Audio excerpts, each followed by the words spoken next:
नमस्कार, स्वागत है आप सभी का जनसत्य न्यूज पर। मैं हूं आपके साथ अनु सिंह। बिहार में 29 नवंबर से पहले मतदान हो जाएंगे। चुनाव आयोग की तरफ से ये ऐलान कर दिया गया है। चुनाव आयोग ने जहां बिहार में चुनाव कराने के लिए बिहार की सभी पार्टियों से उनका मत जाना था, उनका ओपिनियन जाना था, जिसमें एलजेपी से लेकर आरजेडी तक सभी ने चुनाव कराने से इनकार कर दिया। बावजूद इसके अब चुनाव आयोग की तरफ से ऐलान हुआ है कि 29 नवंबर से पहले बिहार में चुनाव करा लिए जाएंगे। 15 सितंबर तक का शेड्यूल आ जाएगा। 15 सितंबर तक चुनाव कैसे होगा और कहां-कहां कैसे होगा, इसके बारे में शेड्यूल दे दिया जाएगा।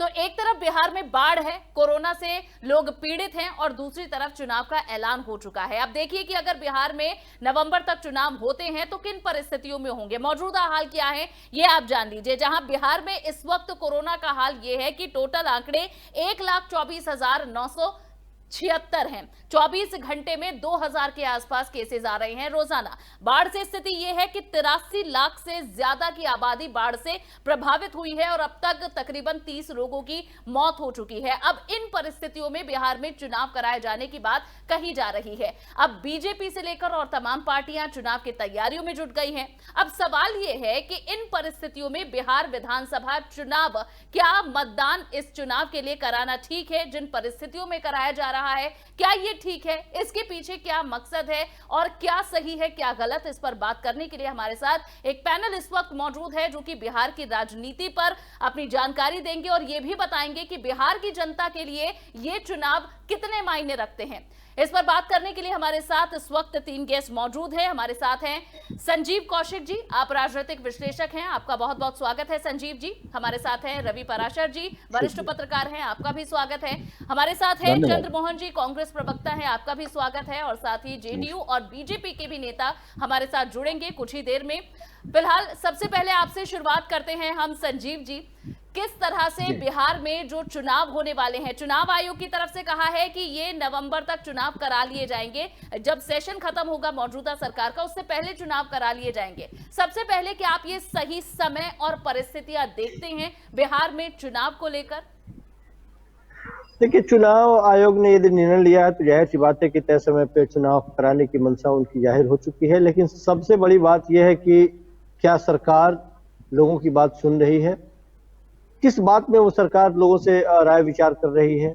हमें तो ऐसा कभी कोई दिखाई नहीं देता। जहां तक आपने देखा होगा, चाहे बच्चों के नीट के एग्जाम की बात हो या फिर इस चुनाव की बात कर ले, राज्यसभा चुनाव की बात कर लें, इसके अलावे तमाम तरह के इस तरह के जो डिसीजन लिए जा रहे हैं, सरकार एक तरफा ही तो डिसीजन ले रही है। यदि आपको राय विचार ही करनी थी और एक रायशुमारी के आधार पे ही आपको डिसीजन लेना था, तो फिर जैसा कि आपने पूछा उसके आधार पे आप डिसीजन लेते। लेकिन यहाँ सरकार किसी की सुन नहीं रही है। सरकार को एक तरफा जो अपने मन में आ रहा है वो डिसीजन ले रही है और वही सारी चीजें वो कर रही है। हम समझते हैं कि ये बड़ा आसान तर्क है कि दूरी बनाए रखेंगे, सोशल डिस्टेंसिंग का पालन करेंगे, इस कोरोना के महामारी के समय में वर्चुअल रैली करेंगे। आप तो बड़े नेता हैं, आप अपने घरों में बैठ करके वर्चुअल रैली यहाँ से कर लेंगे, लेकिन आम जनता का क्या? वो तो इकट्ठे होकर ही सुनेंगे आपको, वो एक जगह पे खड़े होंगे। आप सही बात कह रहे हैं संजीव जी। और उन रीजनल पार्टियों का क्या होगा जिनके पास इतना बजट ही नहीं है? आप बड़ी बड़ी स्क्रीन अभी भी दौड़ा सकते हैं सड़कों पर, बड़ी पार्टियां, लेकिन वो रीजनल पार्टी अपना प्रचार कैसे करेंगे? डिजिटली जो आप कह रहे हैं कि एक बड़ा स्पेस है डिजिटली काम करने का, और इस बीमारी में रहते हुए, इस महामारी के बीच रहते हुए डिजिटली संपर्क करने का, उन पार्टियों का क्या होगा? उस पर हम आगे बात करेंगे। लेकिन रवि पराशर जी, जो संजीव जी ने बात रखी है कि किसी भी मत को अनसुना कर देना और उसके बाद अपनी मर्जी से काम को आगे करना, क्या आप भी इसी रूप में देख रहे हैं चुनाव आयोग ने जो ऐलान बिहार में इलेक्शन कराने का किया है? जी नहीं, मैं इस तरह से नहीं देखता हूँ चीजें। एक तो सबसे पहले एक करेक्शन मैं ये करना चाहूँगा कि चुनाव कराना सरकारों का काम नहीं होता। चुनाव आयोग स्वायत्त शासित संस्थान है और भारत दुनिया का सबसे बड़ा लोकतंत्र है। इस नाते भारतीय चुनाव आयोग की जो कार्यप्रणाली है और जो दक्षता है, जो अनुभव है, उसे देखते हुए अगर उन्होंने फैसला किया है कि समय पर बिहार में जैसा कि आपने बताया कि बिहार विधानसभा का कार्यकाल नवंबर के आखिर में खत्म हो रहा है और उससे पहले चुनाव आयोग वहां चुनाव करा लेना चाहता है। तो मुझे नहीं लगता कि इसमें कोई खासी दिक्कत वाली बात होनी चाहिए। असल में ग्लास जब आधा भरा हुआ होता है तो बड़ा पॉपुलर फ्रेज है कि आधा भरा हुआ किन लोगों को दिख रहा है और आधा खाली किन लोगों को दिख रहा है।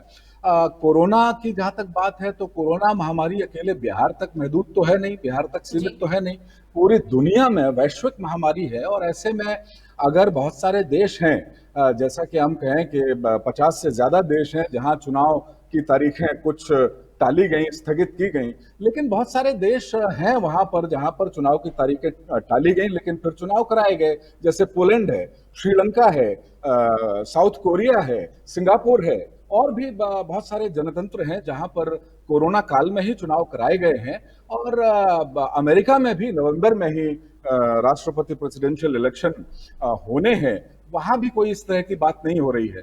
और दूसरी एक बात और भी है कि यह मसला पटना हाई कोर्ट में कई याचिकाएं आई थी और सुप्रीम कोर्ट में भी इस सिलसिले में याचिका आई थी। जब देश के सर्वोच्च न्यायालय को चुनाव आयोग पर चुनाव करा लेने का पूरा भरोसा है तो मुझे नहीं लगता कि ये हमें कहना चाहिए कि सरकार नहीं सुन रही। तो आप सरकार ये कह रहे हैं कि जब चुनाव आयोग ने फैसला किया है और उनकी कैसी तैयारियां रहती है, उनकी कैसी व्यवस्था रहती है, ये हम जानते हैं कि सबसे बड़ा लोकतंत्र भारत है और यहाँ पूरी सावधानी से, पूरे सुरक्षित तरीके से हमेशा चुनाव होते रहे हैं और अंतर्राष्ट्रीय स्तर पर भी चुनाव आयोग की, भारतीय चुनाव आयोग की तारीफ हुई है। तो अगर कितना टालेंगे चुनाव, अगर टालेंगे भी तो क्या हमें पता है कि टीका बन गया है? क्या 2-3 महीने अगर चलते हैं चुनाव तो क्या वही परिस्थितियां नहीं रहेंगी?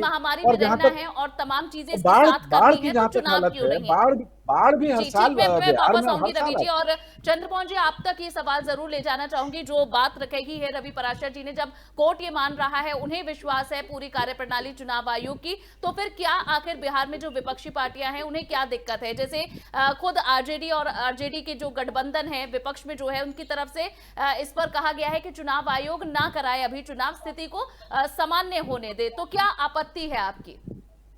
देखिए अनु जी, हमारे से पहले हमारे दो मित्र हैं, कौशिक जी, पराशर जी, दोनों ने अपने वक्तव्य रखा और बात की। उन्हीं की बात के अंदर सारा तथ्य सामने आके आ गया। पराशर जी ने बोला कि गिलास खाली रखा होता है, आधा भरा होता है, दिखाने वाले की बात होती है। ठीक उसी तरह से जैसे एक मदारी डमरू बजाए और डमरू बजाने के बाद उसकी डमरू की कला से लोग आ जाएं, भले वो नाच ना दिखाए लेकिन डमरू बजाए, ठीक वो कला भाजपा सरकार निरंतर करती आ रही है।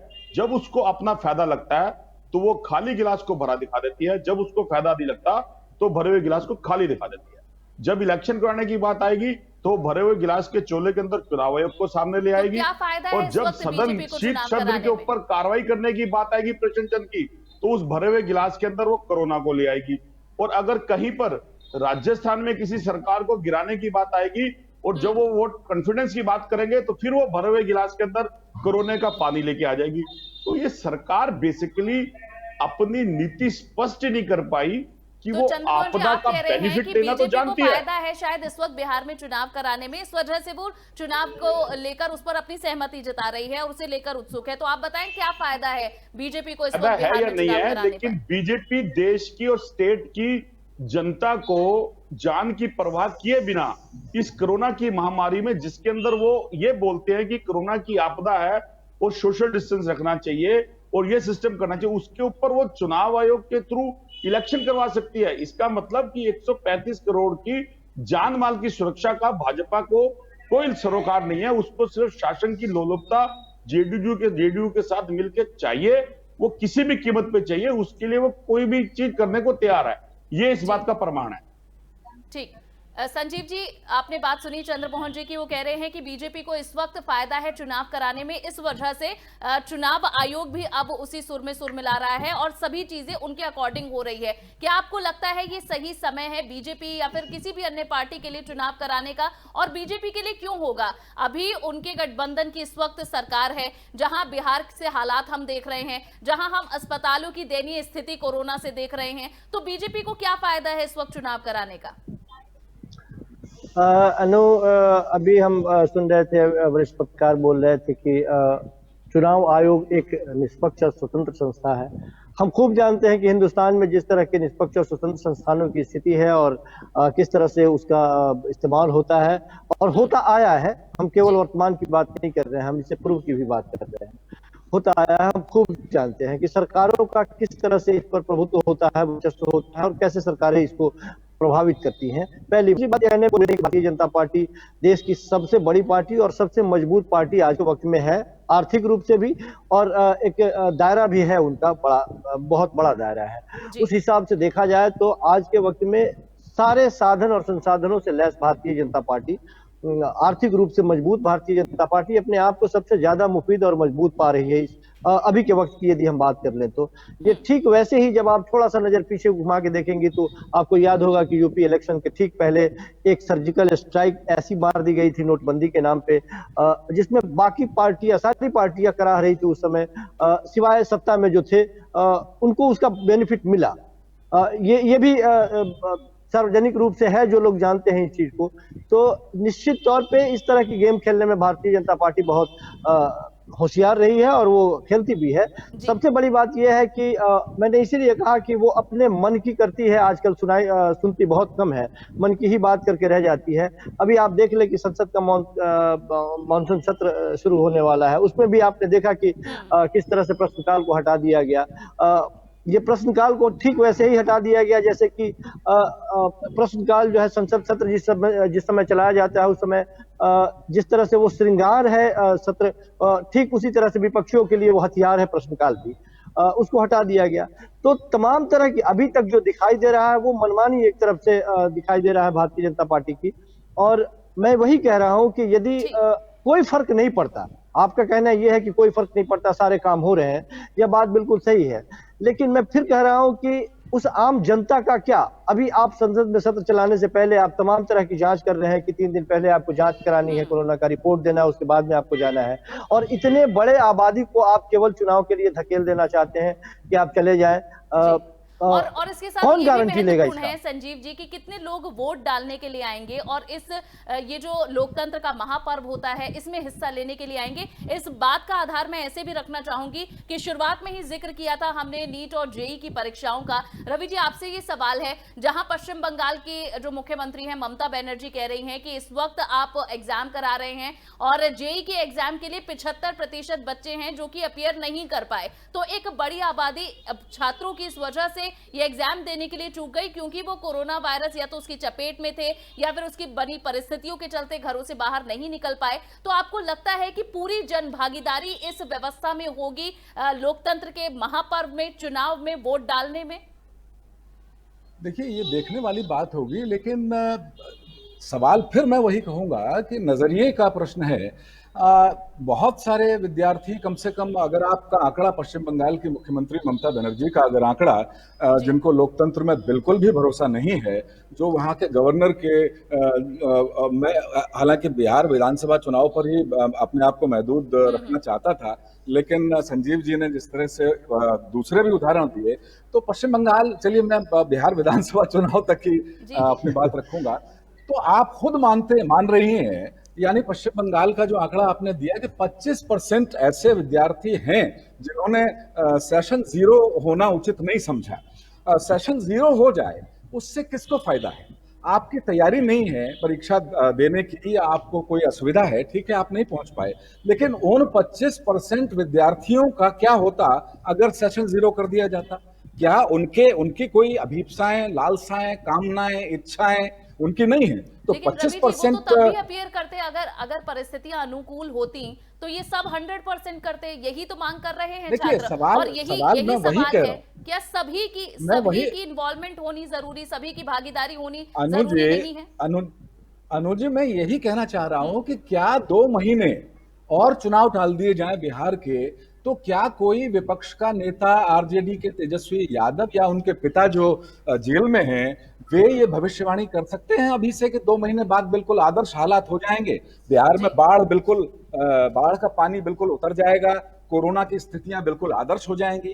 क्या 2 महीने? और दूसरा सवाल जो आपने उठाया, जिसका उत्तर हमारे 2 जो साथी हैं उनकी तरफ से आया नहीं, मैं आपका वो सवाल फिर से उठा रहा हूं कि इस समय अगर चुनाव होता है तय समय पर, इस समय का मतलब तय समय पर, तो बीजेपी को या जेडीयू को, जनता दल यूनाइटेड को क्या फायदा हो सकता है?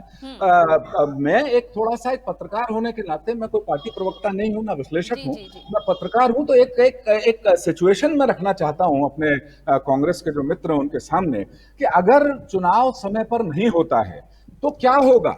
बिहार में जाहिर है राष्ट्रपति शासन लागू होगा, और राष्ट्रपति शासन लागू होगा तो इसका फायदा किसको मिलेगा? अंततः राष्ट्रपति शासन का मतलब क्या हुआ? केंद्र का शासन। तो आप ये कैसे कह सकते हैं कि अभी मतलब बाद में अगर चुनाव होते हैं, टलते हैं चुनाव, तो उसका फायदा बीजेपी को नहीं होगा? जी ठीक, चंद्रमोहन जी आप इसका जवाब दें।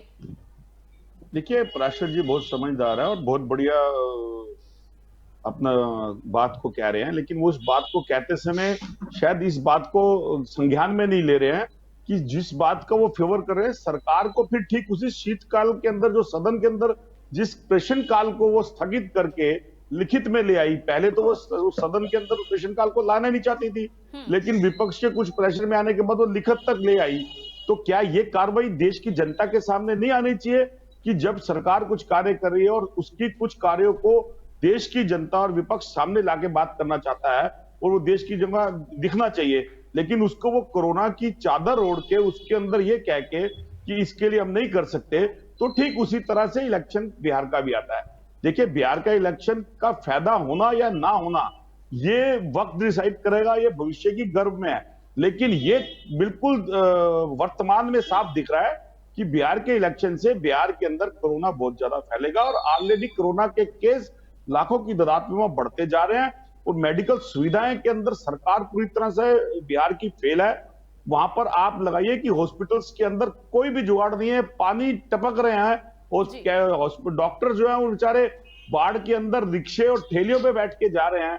आप इलेक्शन कराने की बात कर रहे हैं, उसके बाद केसेस को आप कंट्रोल नहीं कर रहे, तो सोशल डिस्टेंस की क्या गारंटी है कि सोशल डिस्टेंस में कोरोना नहीं बढ़ेगा? को देखते हैं, लेकिन ऐसी स्थिति अगर बिहार में है तो क्या आपको ये नहीं लगता कि यही सही समय है उन सरकारों पर वार करने का जिन्हें 15 साल तक का समय दिया गया जनता के लिए काम करने का, और ऐसी आपातकाल की स्थिति में जब उनकी बनाई गई व्यवस्थाएं ऐसी हैं, तो क्या आपको ये नहीं लगता कि यही सही समय है? मेरे से फर्स्ट सवाल किया आपने? जी चंद्रमोहन जी, आप ही से। बिल्कुल अनु जी, बिल्कुल ठीक कह रहे हैं आप कि अगर किसी पिछली सरकारों के कार्य से देश की जनता संतुष्ट नहीं तो ही 2004 में उन्होंने सत्ता परिवर्तन करा, लेकिन पहला टर्न और दूसरे टर्नओवर में देश की जनता को भी जो 135 करोड़ की जनमानस जो ओजस्वी, तेजस्वी और लोलुपता वाले भाषण से आकर्षित हुई, आज वो भी परेशान हो गए क्योंकि उनके जेब से पैसा और मुंह से निवाला उनके हाथ से छिड़क चुका है। जिस तरह से जेईटी की एग्जाम्स की बात हो रही है, उसके अंदर डाउनलोड कर लेना क्वेश्चन उसका सेंटर एग्जामिनेशन को, वो स्टूडेंट की हामी नहीं है। अगर 25% स्टूडेंट, मान लीजिए अगर हम मानते हैं कि वो हामी बढ़ रहा है, तो 75% का क्या है? उस 75% के अंदर 65% स्टूडेंट ऐसे हैं जो उस इलेक्शन के सेंटर तक पहुंच नहीं सकते। उसके लिए सरकार क्या देख रही है? तो सरकारों का बेसिकली जो भागीदारी की बात कर रहे हैं, मैं इसे थोड़ा और बढ़ाना चाहूंगी, और क्योंकि हम इसमें जो राजनीतिक बयानबाजी है, कैसे पार्टियां तैयारी कर रही हैं, कैसे अब जैसे बीजेपी की भी तैयारियां शुरू हो गई हैं और दौरे शुरू हो जाएंगे, उस पर हम अलग से बातचीत रखेंगे। आज हम बस इसी पर ही बातचीत केंद्रित रखना चाहते हैं कि अगर इन परिस्थितियों में ये चुनाव होते हैं तो इसका क्या इफेक्ट पड़ेगा जनता पर और साथ ही जो चुनाव की तैयारियां हैं उस पर। और संजीव जी, अब मैं उसी पॉइंट को आगे रखना चाहूंगी जिस पर शुरुआत में हम बात कर रहे थे कि अगर ऐसी परिस्थितियों में हम चुनाव कराते हैं तो जो हमारे चुनाव प्रचार का तरीका है और लोगों तक पहुंच का तरीका है, जहां सरकार अपनी मार्कशीट, अपनी पूरी क्या किस तरह के काम किए हैं और क्या वादे किए थे, क्या घोषणा पत्र में वादे थे, कितने पूरे हुए, इन्हें लेकर जाएगी, तो विपक्षी पार्टियां भी जाएंगी कि उनके क्या विचार हैं, वो जनता के लिए क्या करेंगे और क्या जो सत्ताधारी पार्टी है उसने नहीं किया। तो ये जो प्रचार प्रसार का तरीका है, इसमें डोमिनेंस किन लोगों का रहेगा? क्या ये भी लोकतंत्र तरीके से हो पाएगा इस महामारी में? क्या ये फेयर रहेगा? संजीव जी, देखिए अनु, मेरा मानना यह है कि हम लोग बैठ के यहाँ पे चर्चा यदि कर रहे हैं कि किन पार्टियों को इससे फायदा होगा और कौन सी ऐसी पार्टी है जो ज्यादा नुकसान में रहेगी, बजाय इसके बेहतर ये होता है कि हम लोग इस पे चर्चा करते कि वाकई बिहार की जनता क्या फायदे में रहेगी और बिहार की जनता के लिए कितना खतरनाक होगा या उसके लिए बेहतर होगा। बिहार की जनता के लिए क्या बिहार की जनता तक वो जानकारी पहुंच पाएगी कि सरकार ने क्या किया और विपक्षी पार्टियां क्या दे सकती हैं? जी, मैं उसी पे आ रहा था। और अभी वर्तमान में जो स्थिति ये है कि बिहार की जनता भी पूरी तरह से कोरोना से कराह रही है। वहां भी नए नए कंटेनमेंट जोन बनाए जा रहे हैं, उसमें भी लाल पीले अलग अलग एरियाज को बांटे जा रहे हैं। तो जहां इस तरह की बात हो, जहां एक तरफ आप देश के सारे नागरिकों को, हम बिहार के साथ साथ अन्य देश के पूरे भूभाग की बात कर रहा हूं मैं, तो सारे को एक तरफ जहां आप अलर्ट कर रहे हैं कि आप इससे बचें, सावधानी बरतें, और कैसे बचना है, कैसे बचाना है अपने आप को, और कैसे इस महामारी से निजात मिलेगी, आपको सारे तरीके बता रहे हैं। वहीं एक तरह से ये इस बीमारी में, महामारी में, एक तरह से बिहार के आबादी को झोंक देने के बराबर होगा ये। क्योंकि जब इलेक्शन होगी, सीधी सी बात है, मैंने कहा कि इलेक्शन होगी, पार्टियां, बड़ी बड़ी पार्टियां हैं, पैसे खर्च करेंगे, अपने अपने घरों में रह के वर्चुअल वो रैली करेंगे। लेकिन फिर मैं कह रहा हूं कि दो सिक्के के ये दो पहलू हैं। एक तो ये है कि हम पार्टियों की बात कर रहे हैं जो पार्टी को अपने बंद कमरों में बैठ करके इस तरह की रैलियां करेंगे, और बिहार की जनता जो है वो सड़कों पे होगी, वोट देने उसे जाना है, वो बूथ पे जाएंगे, वहां पे वो भाषण सुनेंगे, वहां पे आपकी बातें चलेंगी, और इसमें निश्चित तौर पे वो पार्टियां बाजी मारेंगी जिनके पास ज्यादा साधन और संसाधन है। जिनके पास नहीं है वो पिछड़ जाना स्वाभाविक है उनका। लेकिन अब चिंता, मैं फिर दोबारा दोहरा दूं कि सबसे बड़ी चिंता यह है कि बिहार के जनता को क्या इससे कुछ फायदा, नफा, नुकसान जो मिलने और नहीं मिलने की बात कर रहा हूं, उस पर ज्यादा चर्चा हो, वो ज्यादा बेहतर होगा। और मुझे लगता है कि इससे अभी ये एक बहुत अहम सवाल सामने आया कि क्या वाकई इसे टाला जाए तो कितने दिनों के लिए टाला जाए? क्या 1 महीने के बाद या 2 महीने के बाद टाल दिया जाए तो ये महामारी खत्म हो जाएगी? इसकी गारंटी कौन लेगा? ये बिल्कुल वाजिब सवाल है कि इसकी गारंटी कौन लेगा कि ये खत्म हो जाएगा। लेकिन क्या ऐसी संभावनाएं बन सकती है कि इसको यदि टाला जाए, 2 महीने नहीं, हम 3 महीने टालने की बात करें, यदि राष्ट्रपति शासन ही लागू कर देने की बात हो, तो वो पार्टियां जो चुनाव के लिए इतना चिंतित है, यदि उन्हें ही लाभ मिल रहा है तो जाहिर सी बात है कि राष्ट्रपति शासन होने के बाद में भी उनका ही शासन रहेगा केंद्र के बहाने। तो हम चिंता कर रहे हैं, बिहार की जनता की बात कर रहे हैं, बिहार की जनता के नजरिए से देखना चाह रहे हैं। हमें लगता है कि बिहार की जनता इतनी उतावली नहीं है जितनी की ये बड़ी बड़ी पार्टियां उतावली है। इसी को आगे ले जाऊंगी रवि पराशर जी, जो आपने पूरी बात सुनी संजीव जी की, बिहार की जनता के लिए क्या ठीक है, क्योंकि एक उपभोक्ता के पास तमाम विकल्प होने चाहिए। इसी तरह चुनाव में मतदाताओं को ये पता होना चाहिए कि कौन सा नेता, कौन सी पार्टी उनके लिए क्या कर सकती है, क्या करने की बात कह रही है, और सबकी पहुंच जनता तक हो। तो क्या इस परिस्थिति में वो पहुंच बन पाएगी? क्या ये जनता के लिए न्यायपूर्ण होगा? देखिए, जहां तक सत्तारूढ़ जेडीयू और बीजेपी और एलजेपी भी मान लें तो उसका प्रश्न है, तो 15 साल, 1.5 साल आरजेडी के साथ भी 2015 के बाद नीतीश कुमार की सरकार चली, जिसमें तेजस्वी यादव, जो छोटे बेटे हैं लालू यादव के, वो उप मुख्यमंत्री थे, और बड़े बेटे जो तेज प्रताप यादव हैं वे स्वास्थ्य मंत्री थे। और उसके बाद फिर भ्रष्टाचार के बहुत सारे मसले, सब हम जानते हैं क्रोनोलॉजी। और उसके बाद नीतीश कुमार वापस बीजेपी के साथ गठबंधन में आके उन्होंने सरकार चलाई। अब अगर हम ये कहें कि 15 साल, तो बिहार की जनता या किसी भी प्रदेश की जनता अब किसी अंधकूप में नहीं बैठी हुई है। वो उसे अच्छी तरह पता है कि 15 साल के शासन में नीतीश कुमार ने बिहार को क्या दिया। तो ये आकलन पिछले 6 महीने का ही नहीं लगाया होगा जनता ने। जाहिर है कि चुनाव में पूरे 5 साल का ब्यौरा लेखा जोखा होता है, और यहाँ तो पूरे 15 साल, तो एक स्वाभाविक सी इनकम्बेंसी बिहार में इस समय जरूर होगी। और ये चुनाव भी आपको पता है कि 15 साल बनाम 15 साल के मुद्दे पे ही लड़ा जा रहा है। तो बिहार का वोटर बहुत समझदार वोटर है। ये अलग बात है कि वो इस समय कोरोना से तो पूरा देश ही जूझ रहा है, पूरी दुनिया ही जूझ रही है। हाँ, बाढ़ का एक ऐसा मान सकते हैं हम के करीब 1 करोड़ की आबादी, लेकिन बाढ़ भी वहां पर हर साल आती है। तो जाहिर है कि इनकम्बेंसी, मैं वो वाला पॉइंट जरूर उठाना चाहूंगी जिसका जिक्र चंद्रमोहन जी ने किया था, और कहा था कि जब लोकसभा चुनाव हुए थे और उससे पहले सर्जिकल स्ट्राइक हुई, जो एक माहौल बनाया जाता है पक्ष में, और इस समय भी एक माहौल ऐसा बना हुआ है। आप कोरोना की बात कर लें तो कोई भी चीज बीजेपी या फिर इसी से संबंधित पार्टी के विपक्ष में नहीं जाती है जब तक कि इससे संबंधित आंकड़े या फिर क्या दुष्परिणाम इसके पड़े हैं इस फैसले के, चाहे लॉकडाउन के या फिर अन्य फैसलों के, तो ये अभी जनता के सामने नहीं आए हैं। तो जो अभी माहौल बना हुआ है, एक इमोशन जो बना हुआ है, वो पक्ष में ही है, और चंद्रमोहन जी यही कह रहे हैं कि उसी का ही फायदा उठाते हुए तुरंत अभी चुनाव करा लेना चाहती है पार्टी। देखिए, मुझे लगता है कि हमें कहीं ना कहीं वो बहुत सारी जो सियासत की जो बातें हैं, बड़ी खुरदरी सतह है, सियासी गलियारे बड़े पेचो खम वाले होते हैं, वहां भी बड़े अंधियारे और उजाले होते हैं। लेकिन कहीं ना कहीं भारतीय लोकतंत्र की जो मूल आत्मा है उसमें हमें कम से कम सार्वजनिक मंचों पर एक भरोसा, एक विश्वास जरूर जताना चाहिए। और हमें इसी नाते मैं कह रहा हूं कि चुनाव आयोग एक स्वायत्त शासी संवैधानिक संस्था है देश की, उस पर हमें पूरा का पूरा भरोसा रखना चाहिए। अगर हम नहीं रखेंगे, जो मैं एक चीज बताना चाह रहा हूं कि इस बार चुनाव आयोग ने 1,06,000 बूथ की व्यवस्था की है। ये व्यवस्था की है कि 1,000 से ज्यादा किसी बूथ पर कोई मतदाता नहीं जाएंगे। वोटिंग मशीन का जो बटन दबाना है उसके लिए ग्लव्स होंगे, सैनिटाइजर्स होंगे, सोशल डिस्टेंसिंग होगी। तो हम अगर ये चुनाव की बात ही कर रहे हैं तो चुनाव आयोग की इस भूमिका को भारतीय लोकतंत्र के परिप्रेक्ष्य में एकदम से दरकिनार करके पॉलिटिकल पार्टियों की गोद में बिठाने का दुस्साहस और या फिर ये चाल ना चलें। थोड़े से संवेदनशील हो लोकतंत्र के प्रति। अगर लोकसभा अगर चुनाव आयोग कह रहा है कि वो चुनाव कराएगा और उसकी व्यवस्था पुख्ता रहेगी और देश का सर्वोच्च न्यायालय उसमें भरोसा जता रहा है, तो फिर हम कौन है जो उसकी मंशा पर, कम से कम चुनाव आयोग की मंशा पर तो हमें उंगली नहीं उठानी चाहिए।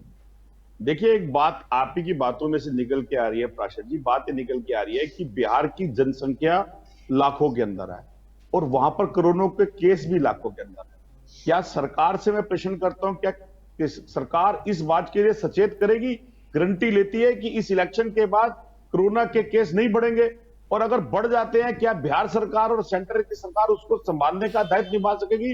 ये वो सरकार है जो 18 दिन के अंदर कोरोना को कंट्रोल करने की बात करती थी, ताली और थाली बजा दिया था, जिन्होंने फूल बरसा दिए थे। लेकिन कोरोना के केस आज लाखों में चले गए हैं और हजारों में मौत हो रही है।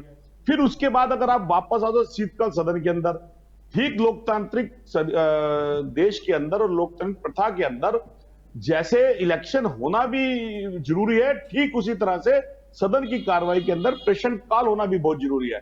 उसके अंदर तो आप हिटलर शाही निभाएंगे कि आप इस तरह से प्रश्न काल निभाइए, क्योंकि जब तक देश की जनता को सरकार की सच्चाई सामने नहीं आएगी तो सरकार का रिपोर्ट कार्ड कैसे बनेगा?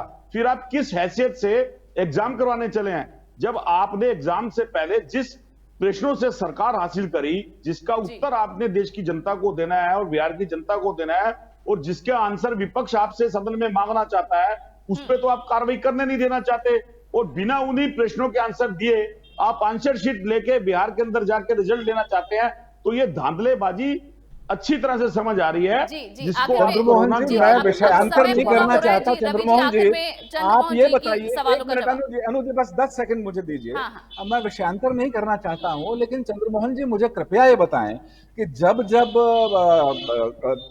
संसद सत्र हुए हैं, कांग्रेस की तरफ से, अधीर रंजन जी की तरफ से या गुलाम नबी आजाद जी की तरफ से, मैं दोनों नेता सदन का जिक्र कर रहा हूं, कितने सवाल पूछे गए हैं?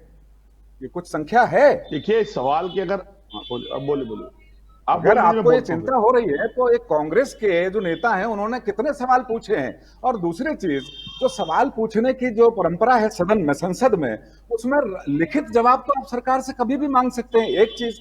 दूसरा, जो प्रश्नकाल होता है, वो प्रश्नकाल में कितने प्रश्न तारांकित और अतारांकित होते हैं, तो वो एक मुद्दा बनाने के लिए आप बना लीजिए, ठीक है? ठीक, चंद्रमोहन जी, देखिए, बिल्कुल आपने अच्छे वाजिब, अपने हिसाब से वाजिब क्वेश्चन बोले हैं, लेकिन उस वाजिब क्वेश्चंस के अंदर कहीं ना कहीं एक झलक दिख रही है जो मैं कहना नहीं चाहूंगा शब्दों में, सिर्फ आपको बताऊंगा। लेकिन बेसिक क्या है, कोरोना के ऊपर सबसे पहला कमेंट्स किसका है? राहुल गांधी ने। कोरोना पर अटेंडेंस किसने किया? राहुल गांधी जी ने। और जीएसटी के ऊपर या नोटबंदी के ऊपर किसने कमेंट्स करा? राहुल गांधी जी ने। चाइना के ऊपर किसने किया? राहुल गांधी जी ने।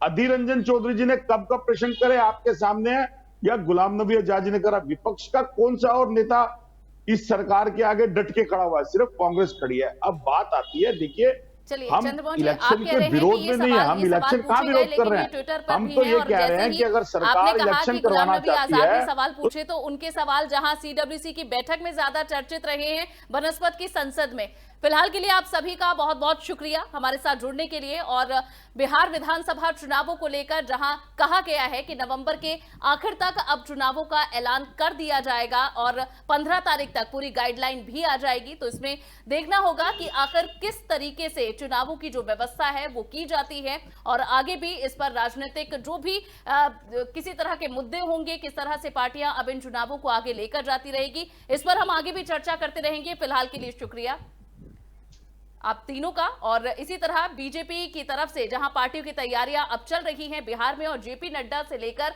अब महाराष्ट्र के पूर्व मुख्यमंत्री देवेंद्र फडणवीस और बीजेपी के संगठन महामंत्री बीएस संतोष भी अगले सप्ताह पटना पहुंच रहे हैं। लेकिन इन सब के बीच सवाल यही है कि बिहार एक तरफ जहां बाढ़ और कोरोना से पीड़ित है, पार्टियों की अब जहां तैयारियां शुरू हो गई हैं, लेकिन सवाल यही है कि क्या बिहार की जनता के लिए ये परिस्थिति ठीक है? क्या उनके लिए ये लोकतंत्र का महापर्व एक न्यायपूर्ण तरीका है अपनी पार्टी को चुनने का, अपनी सरकार को चुनने का? इनके सवाल तलाशते रहेंगे। फिलहाल के लिए बस इतना ही। नमस्कार। इतनी देर से क्यों रखा हुआ था वहां पर? मैंने उनको धन्यवाद कर दिया। नहीं, मैंने धन्यवाद कर दिया, हटा देते उसे।